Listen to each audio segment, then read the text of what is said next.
The mining colony of Velthera floated peacefully in the dark void of space, its lights twinkling like small stars against the black canvas. Inside the colony's central command center, Administrator Velthuin reviewed the daily production reports with his usual calm efficiency. The Quentari people were not warriors. They were mathematicians, traders, and builders. Their bodies were fragile, adapted to low gravity and gentle waters. War was something they read about in historical texts, not something they experienced. That peace shattered in an instant. The first explosion ripped through the eastern mining platform. Alarms screamed across every channel. Velthuin's secondary hearts nearly stopped as he watched the tactical display light up with hostile contacts. Dozens of them. No, hundreds. Bioships with organic hulls and weapons that pulsed with sickly green light. "What are they?" his assistant Dalshan gasped, her gills fluttering in panic.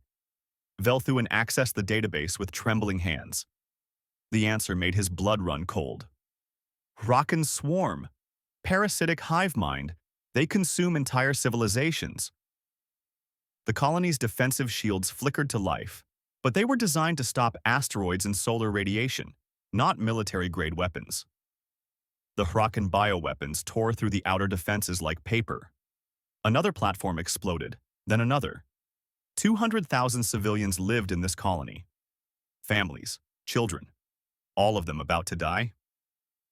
"Send a distress call to the Korthan Empire," Velthuin ordered, forcing his voice to remain steady. "Maximum priority. Tell them we need immediate military assistance." Dalshan worked frantically at her station, her fingers dancing across the holographic controls. "Signal sent on the Galactic Council military frequency, encrypted with our alliance codes." Velthuin watched the shields drop to 70%, then 60%. The Hrockin ships were spreading out, surrounding the colony like predators circling wounded prey. Their weapons fired in coordinated volleys, each blast calculated to maximize damage. This was not a random attack. This was extermination. "How long until the Korthan fleet arrives?" he asked. Dalshan checked the calculations. Her face went pale. "At best speed, 48 hours. We have maybe 6 hours before the shields fail completely." The words hung in the air like a death sentence. 48 hours. They needed a miracle, and they needed it in 6 hours.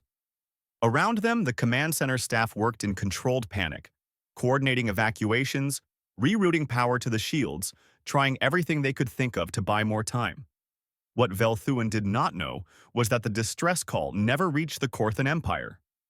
A solar flare had erupted from the system's star at the exact moment of transmission, throwing charged particles across space and scrambling subspace communications.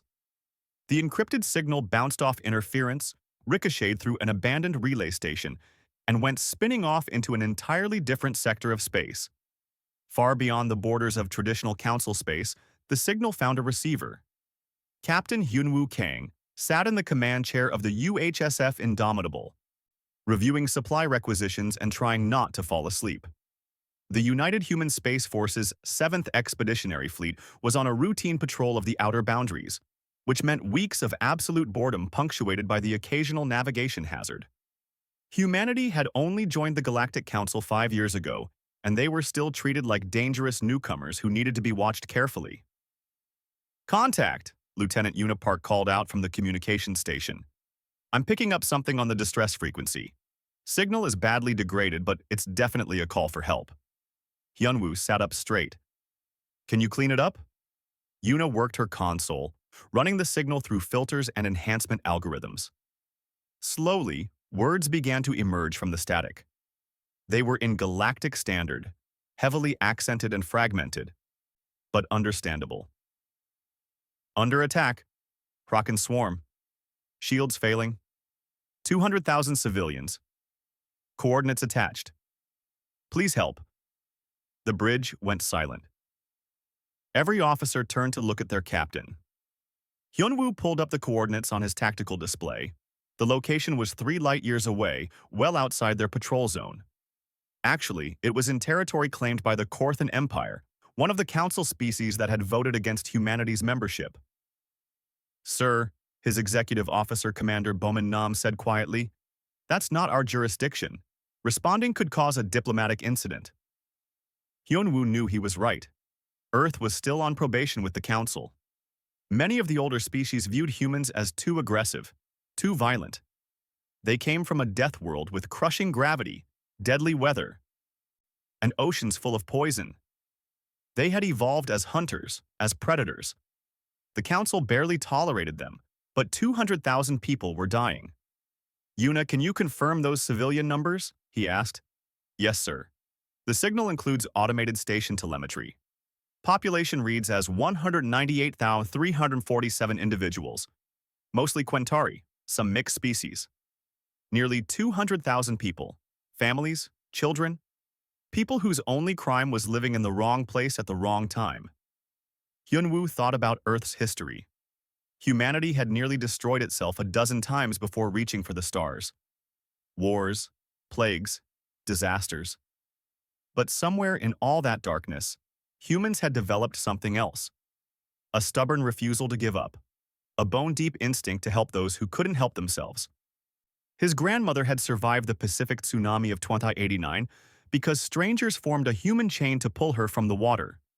His father had been saved during the Caracas earthquake by rescue workers who dug for 3 days straight. You didn't leave people to die. Not if you could help. That wasn't human nature. How many ships do we have in range? He asked. Bowman checked the fleet positions. All 16 vessels of the 7th Fleet can be ready to jump in 10 minutes. And how long to reach those coordinates at maximum FTL? 37 minutes? Hyunwoo looked at the tactical display again. The signal was getting weaker. Somewhere out there, people were fighting for their lives against an enemy they couldn't possibly defeat. The Council would be angry. The Korthan Empire would be furious. Earth's fragile position in galactic politics would take a hit. But he could live with angry politicians. He couldn't live with abandoning innocent people. All ships, this is Captain Kang, he said into the fleet-wide channel. We have received a distress call from a civilian colony under attack by Hrakan forces. I know this isn't our patrol zone. I know responding might cause trouble. But there are 200,000 civilians about to die, and we're the only ones close enough to help.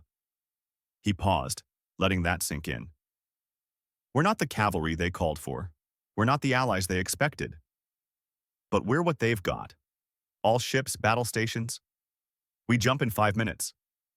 Anyone who wants to file an objection can do it after we save those people. Kang out. The bridge crew moved with practiced efficiency, preparing the ship for combat. No one objected. No one hesitated. They were human after all. They didn't leave people behind. The space around Velthara colony looked like a graveyard. Broken ships drifted in silent clusters, their hulls torn open and bleeding atmosphere into the void. The Quentari defense fleet had been destroyed in the first 20 minutes of fighting. Now only the colony itself remained, its shields flickering at 12% and dropping fast. Velthuan watched the tactical display with numb horror. 43 Hrakan bioships circled the colony like sharks, taking turns to fire at the weakening shields. Each blast sent shudders through the station. In the residential sectors, families huddled together in designated safe zones that everyone knew wouldn't actually be safe once the shields failed. No response from the Korthan Empire, Dalshan reported, her voice hollow. No response from anyone. They were alone. They were going to die alone. The tactical display suddenly lit up with new contacts. 16 ships dropping out of FTL right in the middle of the combat zone. Velthuan's hearts leaped. The Korthan fleet had come early. They were saved. Then he looked at the ship signatures. Unknown class. Unknown configuration. Not Korthan. Not any council species he recognized. Incoming transmission, Dalshan said. The voice that came through spoke Galactic Standard with a heavy, strange accent. The words were correct, but the pronunciation was harsh and clipped. Velthora Colony. This is Captain Hyunwoo Kang of the United Human Space Force ship Indomitable. We received your distress call. We're here to help. Please transmit shield frequencies and civilian locations. Dalshan pulled up the database entry for humans with shaking hands. The display made her gasp. Species. Human. Origin: Earth, Sol system. Classification: Death World inhabitants. Gravity: 1.3 exastandard. Atmosphere: oxygen, nitrogen mix. 21% oxidizer concentration, lethal to most species. Temperature range: 223 to 331 Kelvin. Natural hazards: extreme weather, tectonic activity, megafauna predators, microscopic pathogens. Evolutionary path: persistence, predator, omnivore, pack hunter. Warning: approach with caution. Species demonstrates extreme stress tolerance and aggressive tendencies. They're from a death world, Dalshan whispered. The humans. The ones the council barely let in. Velthuin stared at the display. Deathworlders. Coming to save them or finish what the Hraken started. But what choice did they have? Transmit the information they requested, he ordered, and pray they're really here to help. The human fleet moved like nothing Velthuin had ever seen before. Council military doctrine emphasized maintaining safe engagement distances, careful positioning, and calculated fire patterns. The humans threw out every rule. They charged directly into the Hraken formation. 16 ships against 43 bioships. The smart move would be to stay back, use long-range weapons, and whittle down the enemy. Instead, the human vessels accelerated to combat speed and drove straight into the enemy like spears. The lead destroyer, designated Braveheart, fired kinetic accelerators at point-blank range. Solid metal slugs moving at a significant fraction of light speed slammed into Hraken bioships.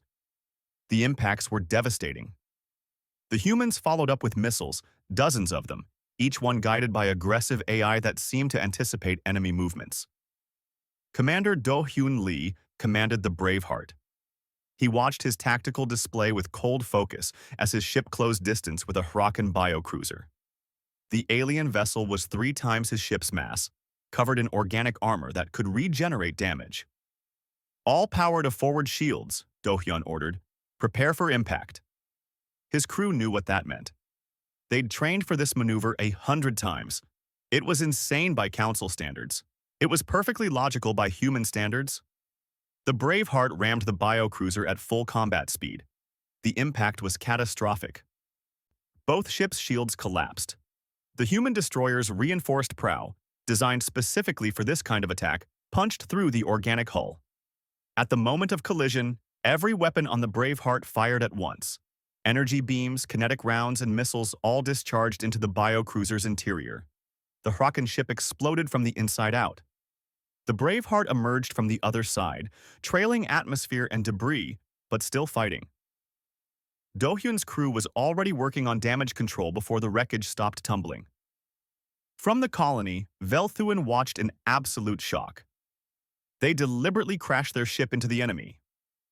And survived, Dalshan added, her voice awed and terrified in equal measure. The space battle became chaos. Human fighters swarmed out of the larger ships, moving with suicidal aggression. Pilot Jisoo Han flew her interceptor through a field of Hraken weapons fire that should have been impossible to navigate. Her ship took hit after hit, but she kept flying, kept firing, taking down 2 biofighters before a lucky shot sheared off her left wing. Standard procedure would be to eject, to save the pilot and lose the ship. Jisoo had a different idea. With her fighter tumbling out of control, she locked onto a Hraken command node and pushed her engines to maximum. The fighters crashed together in a brilliant explosion that took out the enemy's tactical coordination ship. Did she just... Velthuin couldn't finish the sentence. The humans fought like the universe itself was trying to kill them, and they'd decided to kill it first. They took damage that should have destroyed their ships and kept fighting. When their shields failed, they relied on armor. When their armor was breached, they vented compartments and sealed bulkheads. When their weapons overheated, they closed to ramming distance. They didn't retreat. They didn't surrender. They didn't give up. The Hraken swarm, for all their hive mind coordination and biological weapons, had never faced anything like this. They were used to fighting civilized species that valued their lives and retreated when damaged. The humans seemed to consider damage as just another factor to work around. After 30 minutes of brutal combat, the Hraken made a decision that shocked everyone. They retreated. The bioships broke formation and fled into FTL, leaving behind 15 destroyed vessels. The humans had lost 3 ships completely, and 5 more were badly damaged, but they'd won. Silence filled the space around Velthera. The human fleet maintained combat positions, weapons still hot, clearly ready to continue fighting if the enemy returned. Then came a transmission in that same harsh, accented galactic standard. Velthara Colony, this is Captain Kang. The hostile forces are retreating. We're deploying rescue shuttles and medical teams. What do you need? Velthuin stared at the communication panel. These creatures from a death world, these predators who had just fought with terrifying violence, were asking how they could help. The contrast was difficult to process. We have wounded, Velthuin managed to say. Thousands of wounded, and our life support systems are damaged. We're on it, Hyunwoo replied. Our engineers are good at fixing things. Hang tight. Within minutes, human shuttles were launching toward the colony. Velthuin watched them approach on cameras, seeing the blocky, functional design of the craft. Everything about human technology looked heavy and overbuilt, designed to survive anything. The first shuttle docked at the main airlock. Velthuin went to meet them personally. Those security protocols screamed at him that this was dangerous. These were Deathworlders, predators from a world that killed for sport. The airlock opened. The first human through was a female in combat armor, a medical pack on her back. She was tall by Quentari standards, moving easily in gravity that felt heavy to Velthuin. Her face was visible through her helmet visor, showing features that looked strange but not hostile. Her eyes were focused and serious. Medical Officer Soman Kwan, she said in careful galactic standard. Where are your wounded? Not a threat, not a demand. A simple question from someone who wanted to help. Velthuin felt something break inside him. Relief, gratitude, and shame all mixed together. Shame that he'd feared them, gratitude that they'd come. This way, he said. Please, this way. And thank you. Thank you for coming. Soman nodded. Behind her, more humans filed through the airlock carrying equipment and supplies. They moved with purpose and efficiency. That's what we do, Soman said simply. Someone needs help. We help. That's just being human. The human rescue operation was like nothing the Quentari had ever witnessed. Medical Officer Soman Kwan set up a field hospital in the colony's main plaza, working with an efficiency that seemed impossible. Her hands moved quickly but carefully, treating injuries that ranged from minor cuts to critical trauma. The problem was that human medical equipment was designed for humans, species that could survive massive damage, species with redundant organs, rapid healing, and high pain tolerance. Every piece of equipment had to be recalibrated to avoid accidentally killing the fragile Quentari patients. Their blood pressure is 1/3 of ours, Soman explained to her assistant as she adjusted a medical scanner. And their pain tolerance is much lower. What we'd consider mild discomfort would be agony for them. She worked through the night, treating hundreds of wounded colonists. The Quentari watched in fascination as this human, this creature from a death world, showed more care and gentleness than many of their own doctors. When a young Quentari child cried in fear, Soman sat down and showed him pictures of Earth's oceans until he calmed down. You have oceans too? The child asked in wonder. Very big oceans, Soman replied with a smile, with lots of interesting creatures. Some are even friendly.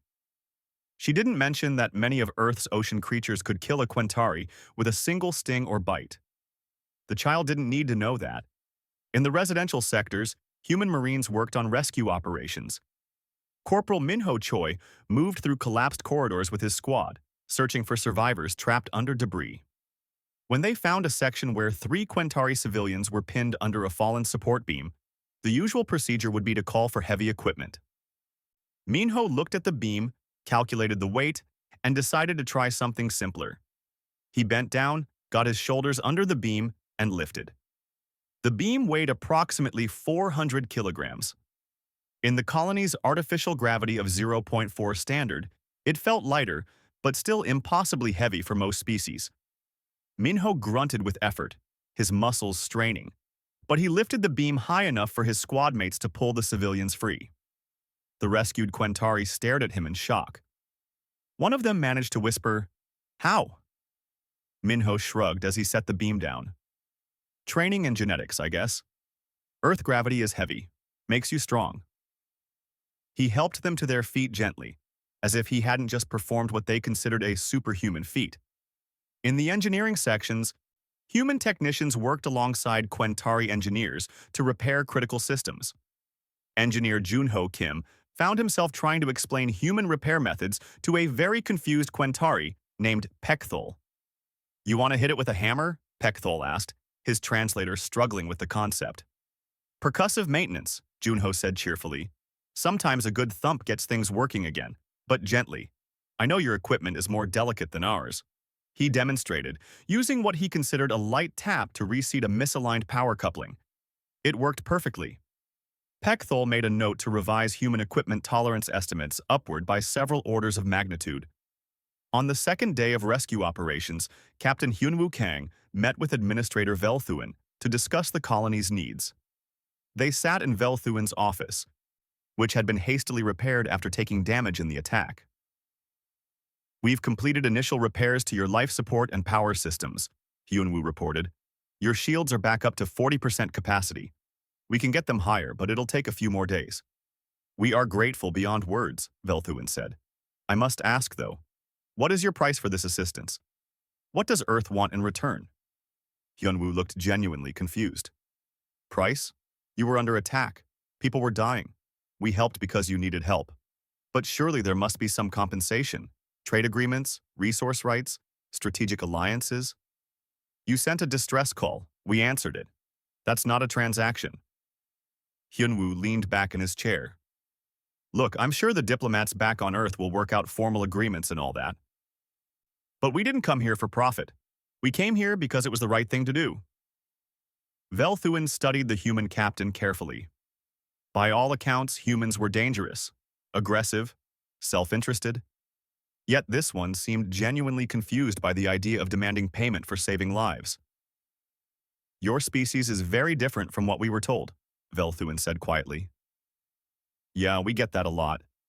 The Council thinks we're scary because we come from a tough world. And sure, Earth is dangerous. But living on a dangerous world doesn't make you evil. It just makes you tough. And maybe a little protective of people who can't protect themselves." That evening, the humans shared their rations with the colonists whose food supplies had been destroyed. This led to an awkward discovery when a young Quentari asked what the humans were eating. "Protein bar," Marine Sergeant Ewan Park said, holding up the brown rectangle. "Made from processed grains, nuts, and dried meat." "Meat? Like, from animals?"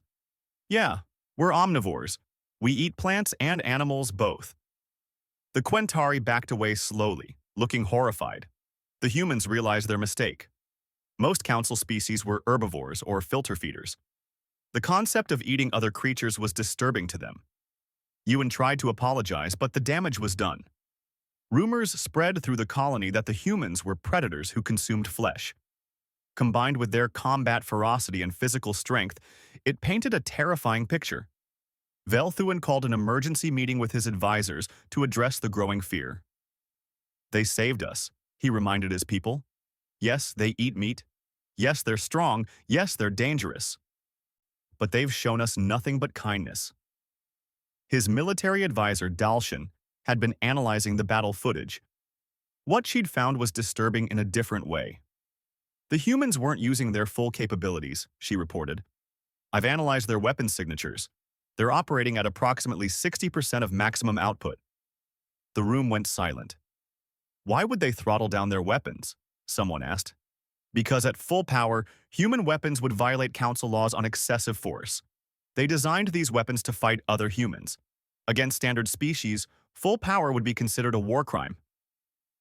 Velthuan felt cold. The humans had defeated the Hurakan while holding back. What could they do at full power?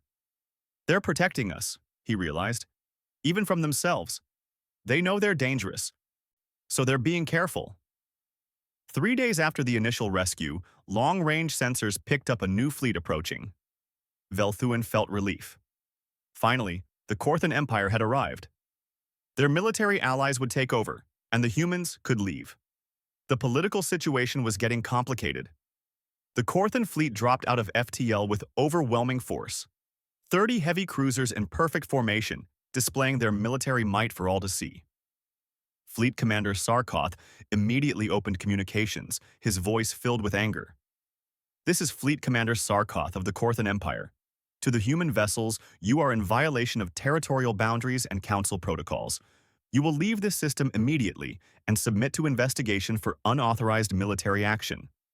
Hyunwoo responded calmly. "Commander Sarkoth, we responded to a distress call. The colony was under attack. We provided emergency assistance. You had no authority to be here. This is Korthan-protected space. Your presence is an act of aggression." Velthuin listened to the exchange with growing anger. The Korthan Empire had left them to die. They'd taken 3 days to respond to an emergency that required immediate action. And now they had the audacity to threaten the humans who'd actually saved them? "We will file a formal complaint with the Galactic Council," Sarkoth continued. "Human military forces operating in council space without authorization. This cannot stand." Velthuin made a decision. He opened his own communication channel, broadcasting on all frequencies so that every ship in the system could hear him clearly. "This is Administrator Velthuin of Velthera Colony. I am speaking on behalf of all 198,347 survivors. 3 days ago, we sent a distress call to our military allies, the Korthan Empire. We were under attack by Hrakan forces. We were dying. We waited for help that did not come." He paused, letting that sink in. "The humans received our signal. They were not our allies. They were not in their assigned patrol zone. They had no obligation to help us. But they came anyway. They fought for us. They bled for us. 3 of their ships were destroyed saving us. And they asked for nothing in return." His voice grew stronger, filled with conviction. "Fleet Commander Sarkoth, you call this a violation. I call it a miracle.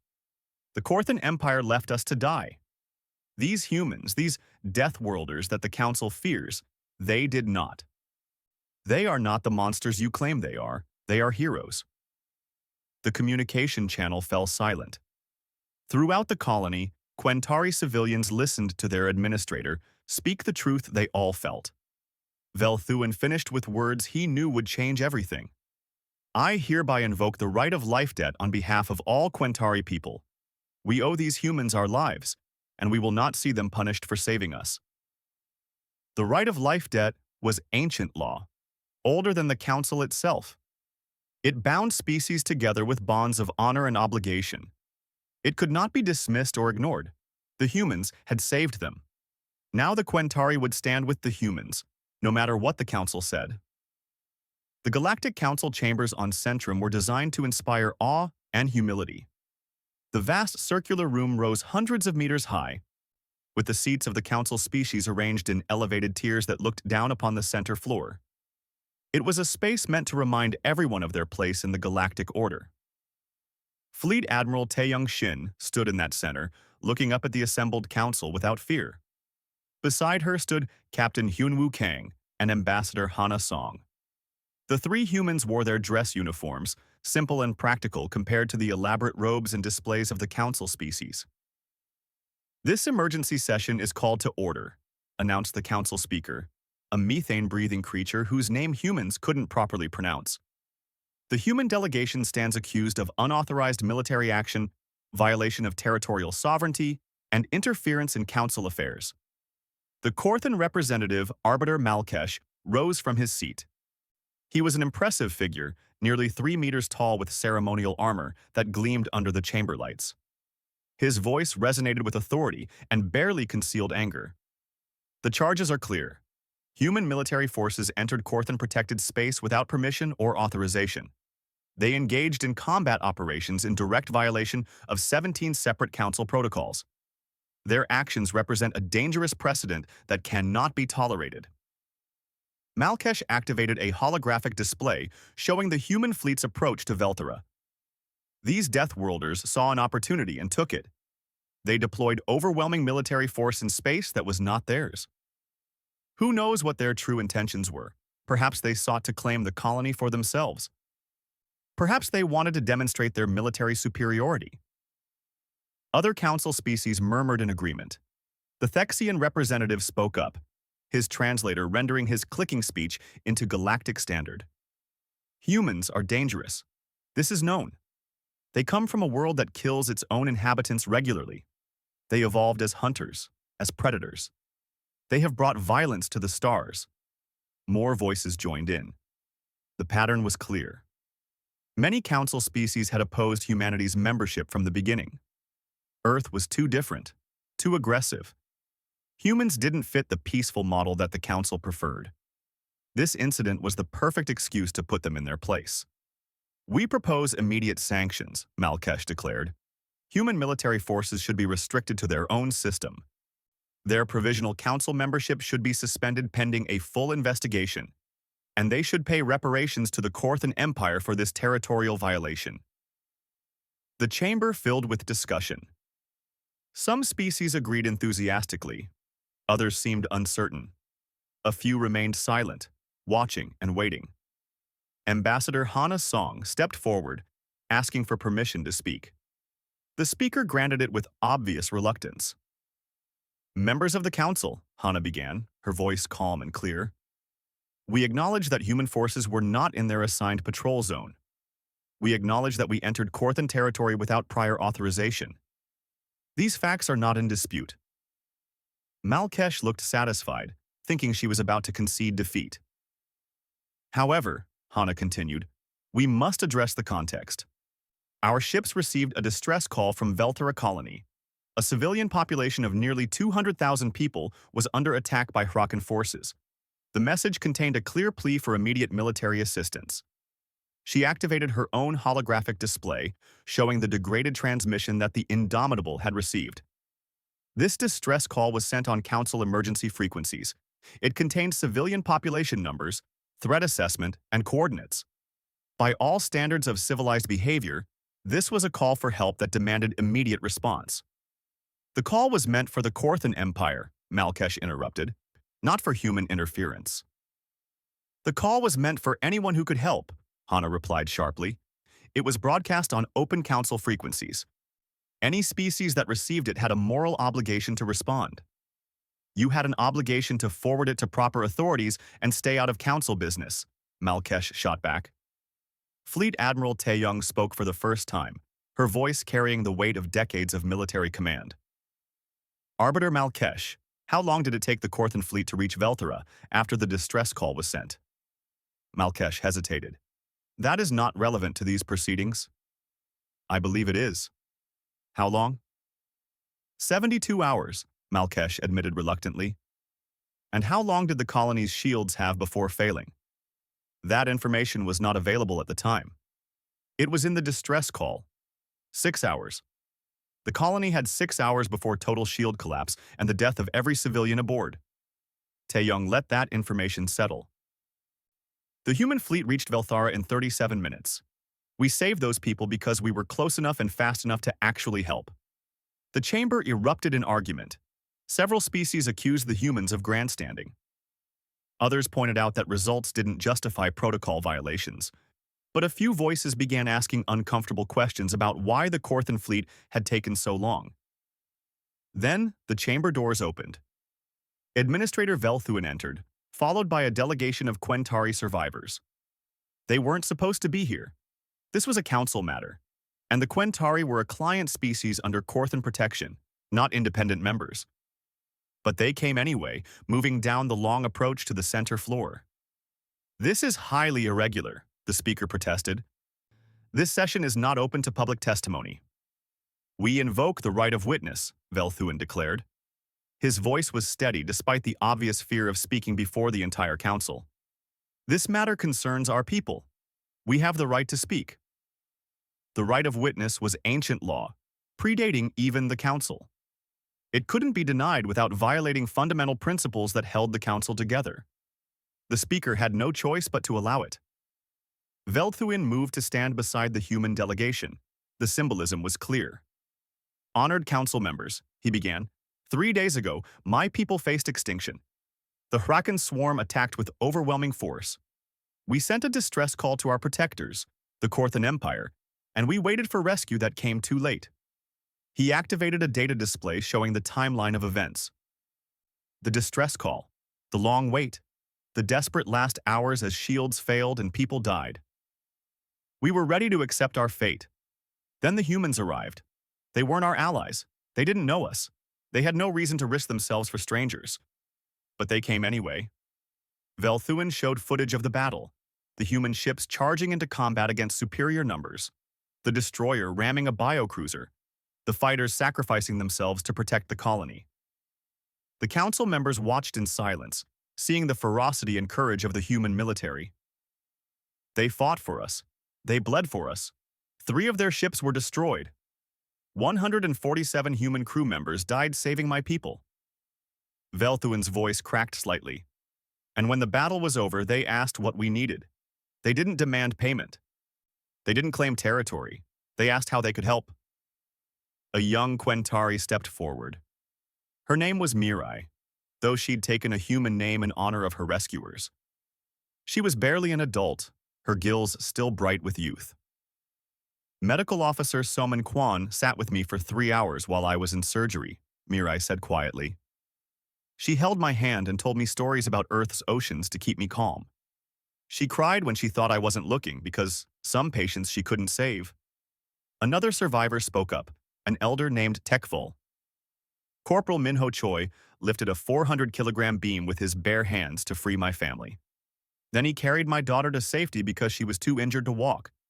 He called her little sister and promised she would be okay. One by one, the Quentari survivors shared their stories. The human engineer who worked for 30 hours straight to repair life support, the pilot who gave her emergency oxygen supply to a Quentari child, the Marine who shared his food rations, even though it meant going hungry himself. The council listened. Some looked uncomfortable. Others seemed moved. Malkesh's expression grew darker with each testimony. Then a human stepped forward. Yunji Bai was a civilian volunteer who'd coordinated relief efforts on the colony. She carried a datapad filled with reports. I compiled information on everything the human fleet did during our 3 days at Velthera, she said. We repaired 17 critical systems. We donated medical supplies worth 2.3 million credits. We left behind fabrication schematics for improved defensive weapons, freely given with no patent restrictions. We asked for nothing in return. She looked directly at Malkesh. The humans didn't act like conquerors. They acted like neighbors who saw someone in trouble and helped because it was the right thing to do. Velthuin finished with the words that would change everything. We, the Quentari people, invoke the right of life debt. Every survivor of Velthera colony owes their life to humanity. This debt is sacred and eternal. We declare humanity to be our friends, our allies, and our protectors. The Life Debt Declaration sent shockwaves through the chamber. It was a binding legal and cultural obligation. The Quentari had just aligned themselves with humanity, regardless of council politics. Malkesh stood, his face twisted with fury. This is manipulation. The humans have turned these people against their rightful protectors. We were never protected, Velthuin said coldly. We were abandoned. The difference is clear. The council voted. It was close, very close. Many species still feared humanity, still saw them as dangerous Deathworlders who didn't belong among civilized society. But enough species recognized the truth of what had happened. Enough species understood that sometimes the galaxy needed people who were willing to fight. The motion to sanction humanity failed by a narrow margin. Ambassador Hana allowed herself a small smile. They'd won, barely. But the real victory was elsewhere. In the public broadcasts that carried the testimonies across the galaxy. In the data networks where survivors shared their stories. In the quiet conversations where species began to reconsider what they thought they knew about humans. The Deathworlders had proven something important. They were dangerous, yes. But being dangerous didn't mean being evil. Sometimes it just meant being strong enough to protect those who couldn't protect themselves. 6 months passed since the incident at Velthara Colony. The galaxy had changed in subtle but important ways. Trade ships from Earth now traveled freely through sectors that had previously been closed to them. Human engineers were in demand for their practical approach to problem-solving. Human medical techniques adapted for gentler species were saving lives across dozens of worlds. Not everyone was happy about it. Many species still viewed humans with suspicion and fear. The Korthan Empire had filed 17 formal complaints and refused all diplomatic contact with Earth. But others were curious. The Quentari had become humanity's strongest advocates, and their testimony carried weight. On Earth, in the United Human Space Force headquarters, Fleet Admiral Taeyong Shin reviewed reports from across human-controlled space. The UHSF had expanded significantly in the past months, adding new ships and recruiting more personnel. Everyone knew why. The galaxy was becoming more dangerous. The Huracan swarm hadn't disappeared. They'd retreated, regrouped, and now they were attacking with renewed aggression. Council military forces were struggling to contain them. The old strategies weren't working. The Huracan adapted too quickly, learned too fast. Taeyong's assistant, Commander Narration, entered the office carrying a priority message. "Admiral, you need to see this. It came through official council channels." The message was formal and carefully worded, but the meaning was clear. The Galactic Council was requesting military assistance from Earth. Not demanding, not commanding, requesting. The Huracan had launched a massive coordinated assault on 15 systems simultaneously. Council forces were overwhelmed. They needed help. They needed the Deathworlders. Taeyong read the message twice, noting the species that had signed it. Some were the same ones who'd voted to sanction humanity 6 months ago. The irony wasn't lost on her. "Call a senior staff meeting," she ordered, "and get me Captain Kang. He's going to want to hear this." Commodore Hyunwoo Kang, recently promoted after Velthara, arrived within the hour. He read the council request and let out a long breath. "They spent months calling us dangerous," he said quietly. "Now they need us to be dangerous on their behalf." "The question is, do we help them?" Nari asked. Taeyong looked at her officers. "What do you think?" Hyunwoo didn't hesitate. "We help. Not because they asked nicely. Not because we want something in return. We help because there are civilians dying in those systems. Because it's the right thing to do. Even though they treated us like monsters? Being human means helping people who need it. Even the ones who don't like us very much." Hyunwoo smiled slightly. "Besides, maybe this time they'll learn something." Taeyong nodded. She'd expected that answer. It was the human answer. "Commander Nari, how many ships can we deploy?" 37 warships combat ready. The entire 3rd, 7th, and 9th fleets. We can reach the combat zones in 48 hours if we push the FTL drives. "Make it 24 hours, Taeyong ordered, "and send a message to the council. Tell them Earth remembers Velthara colony. Tell them we're coming."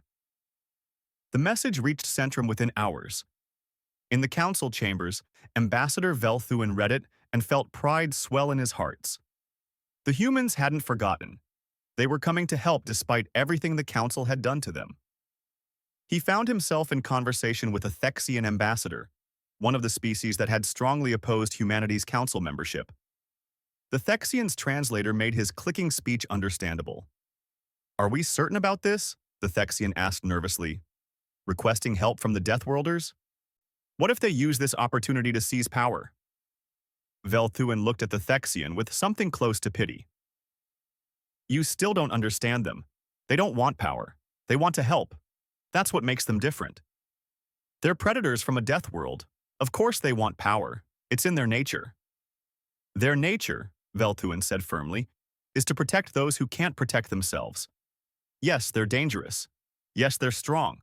But they're also kind. I've seen it. My people have lived it." The Thexian didn't look convinced, but he said nothing more. Time would prove who was right. On the battleship Indomitable, Commodore Hyunwoo Kang prepared his fleet for deployment. The 37 ships under his command represented the largest human military operation in galactic space. Every crew member knew what they were heading into. The Huracan had over 200 bioships in the combat zone. The Council forces were in full retreat. The odds were terrible. The mission was nearly impossible. and every single human volunteer had stepped forward anyway. All ships report ready for jump, his tactical officer reported. Hyun-woo looked at the star map showing the battle zones. 15 systems. Millions of civilians. Council species who'd called humans monsters were now depending on those same humans to save them. "This is Commodore Kang to all ships," he said over the fleet-wide channel. "6 months ago, we answered a distress call that wasn't meant for us. We saved people who didn't know us and didn't trust us. Today, we're doing it again. The Council is asking for our help, not because they like us, not because they trust us, because they're desperate and they're out of options." He paused, gathering his thoughts. "Some of you might be angry about that. Some of you might feel used. That's fair. But remember why we're really doing this. There are civilians in those systems, families, children, people who have nothing to do with council politics and everything to do with being in the wrong place at the wrong time. They need help. We can provide it. That's all that matters." Throughout the fleet, crews listened. On the destroyer Braveheart, Commander Do-hyun Lee prepared his ship for combat. He'd survived the ramming maneuver at Velthara, and the ship had been rebuilt stronger. He was ready to do it again if needed. In the fighter bays, pilots like Jisoo Han's replacement, Lieutenant Sunwoo Cho, ran pre-flight checks. He'd heard the stories about the pilot who'd sacrificed herself to take out a command node. He hoped he'd have that kind of courage if the moment came. In the medical bays, doctors and medics prepared for mass casualties. They'd learned from Velthara how to treat non-human species more effectively. Medical Officer Somin Kwan trained the new staff personally, making sure they understood that gentleness and care mattered as much as technical skill. "All ships ready for jump, sir," the navigation officer reported. Hyun-woo took a deep breath. This was it. Humanity's first major military deployment in Council space. Everything they did would be watched, judged, and remembered. "Before we jump," he said, "I want everyone to understand something. We're not going there to prove we're strong. We're not going to show off or intimidate anyone. We're going to do our jobs. We're going to save as many people as we can. We're going to fight as hard as we can. And we're going to do it with honor." He looked around the bridge at his crew. Good people, brave people, human people. The Council called us Deathworlders like it was a curse. Maybe it's time we show them what it really means. We're Deathworlders because we come from a world that tried to kill us for millions of years. We survived. We thrived. We learned that when something threatens you, you fight back. And we learned that when someone needs help, you help them. Not for profit. Not for glory. Because it's right. He activated the fleet-wide tactical display, showing the combat zones where Council forces were retreating in disorder and Hraken bioships were advancing. "These are our new neighbors. Some of them don't like us. Some of them fear us. But they're our neighbors all the same. And when your neighbor's house is on fire, you don't stand there wondering if they like you. You grab a hose and help put out the fire." Hyun-woo settled back in his command chair. "All ships, prepare for jump. Let's go remind the galaxy what humanity stands for." The fleet jumped to FTL, 37 warships carrying thousands of human crew members toward a battle that would define humanity's place in the galaxy. The battle would be brutal. Many wouldn't come home. But they went anyway because that's what humans did. They helped, they fought, they protected. Not because it was easy or profitable or safe, because it was right. Far from the battle, in the deepest reaches of space where even Council sensors couldn't reach, something ancient stirred. The architects had watched humanity since they first discovered fire. They'd watched as humans split the atom, reached the moon, and finally touched the stars. Now they watched as humanity deployed its military might not to conquer, but to protect. "They're ready," one architect said, its voice resonating through quantum channels incomprehensible to younger species. "Ready for what comes next?" another asked. "The old enemy is returning. The darkness from beyond the galactic rim. We barely survived last time, and we were at our peak. Now we are fated. The Council species are too soft, too dependent on peace. They won't survive what's coming. But the humans might. Yes, the Deathworlders might. They've survived everything their own world threw at them. They might survive this too." The architects continued watching as the human fleet engaged the Hrakan forces. They watched as Commodore Kang broadcast on all frequencies in perfect galactic standard, his voice calm and steady. "This is the United Human Space Force. We received your call for help. We know we're not the allies you expected. We know we're not the allies you wanted. But we're the allies you have." A pause as the fleet moved into combat formation, shields powering up, weapons charging. "All ships, weapons free. Remember your training. Protect the civilians. Watch your squad mates' backs, and show them what humans can do." The fleet charged forward into impossible odds, just as they had at Velthera. Not because they were fearless, not because they couldn't die, because someone needed help, and that was enough. The architects watched and approved. Humanity had passed the test they didn't know they were taking. When the real war came, when the darkness returned from the void, the galaxy would need warriors who refused to give up, who fought even when winning seemed impossible, who protected the weak even at cost to themselves. The galaxy would need Deathworlders, and humanity was ready.